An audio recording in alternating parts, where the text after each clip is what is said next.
a general point that is important to remember, especially today, when some of the young people with families come to daven and often bring their children.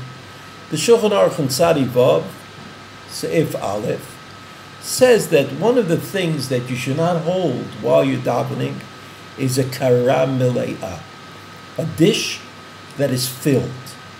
The Mishnah Berurah says, what's a dish? He says, let's say you have something and it's yours and you want it to remain in the hole. You don't want anything to spill. But you have some fruit in there, or you have some beans that are sprouting, and you want to make sure that they don't get knocked over by the shul traffic. And therefore, your focus is on them and not only on the davening that you're doing. And in that seif, the Shulchan Aruch says, "V'kotav bebirkei Yosef." That's the Chidah. The Chidah says, "Hu adin da'asur lo'shiv tinok lifanav b'sha'at tefillah." It is true, I find it curious, that a lot of people with small children think that the small children do not distract them from davening. And that, they're standing in davening Shemona Esrei, and a child is screaming and yelling and pulling at his father's pants and demanding something or other.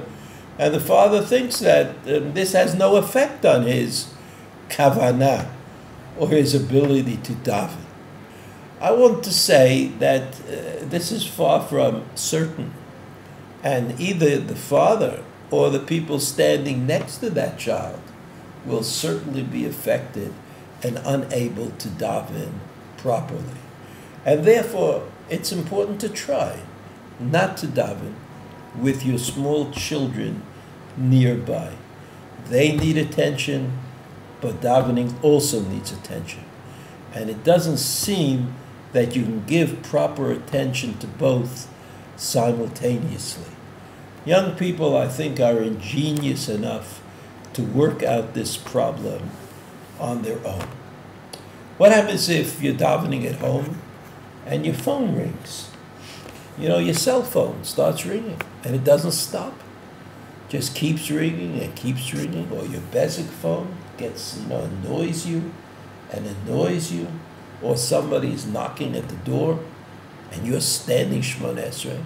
So I heard in the name of Rabbi Yashiv that in such a case, you could stop davening, you can go over to the phone and take it off the hook, you can go to the cell phone and close it, you can go to the door and open it, and then go back to say Shemona Esrei. And even though it's true that we say Shemona Esrei for greater concentration, with our feet together, we don't move from place to place nevertheless. If the phone is ringing, if the child is yelling, if the door keeps knocking, it doesn't seem that you could really daven very well.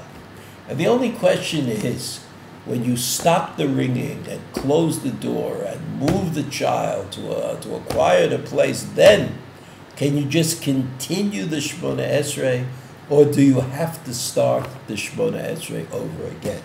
So this is the quote from Rav Yashiv, that it's possible to stop the noise, to return to your kavanah, and to continue from the place that you stopped saying the Shemona Esrei originally.